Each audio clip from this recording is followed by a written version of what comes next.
Bilang isang tryhard YouTuber, kailangan ko mag-isip ng topic para sa next video ko.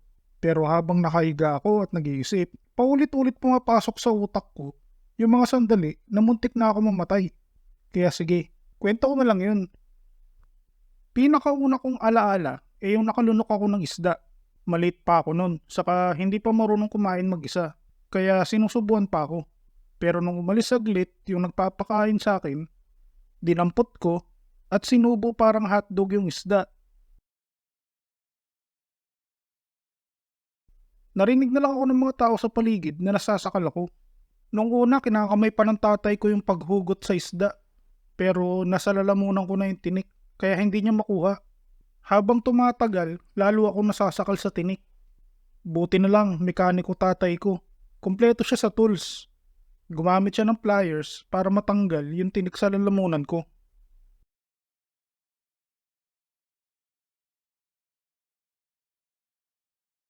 Memorable din yung outing ng angkan namin sa resort. Wala kasi nakakaalam na nalunod ako nun. Nangyari yun nung naglilibot ako sa resort. Sinisilip yung iba't ibang swimming pool. Akala ko pare-pareho yung mga swimming pool na mababaw sa una tapos palalim sa dulo. Nagkamali ako.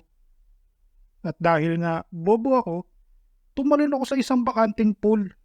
Pero pool pala ng matatanda yun, kaya agad-agad lumubog ako.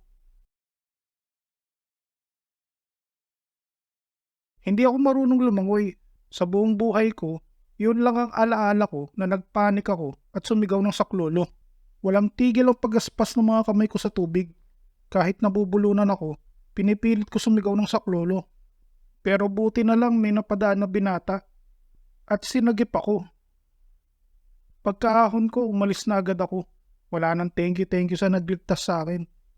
Kaya kung sino ka man, kung napapanood mo man to, maraming salamat. Isa kang tunay na bayani. Anyways, marami din ako naranasang disgrasya sa mga sasakyan. Nung elementary ako, nadaplisan ako ng school bus. Nung empleyado pa ako, nabangga ng truck yung sinasakyan kong jeep. Tapos nung minsan na naglalakad ako sa kalsada, nabangga ako ng motor.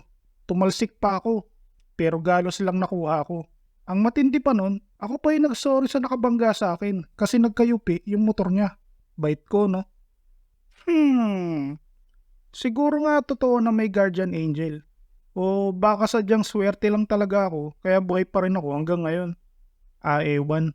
Basta, like, share, subscribe.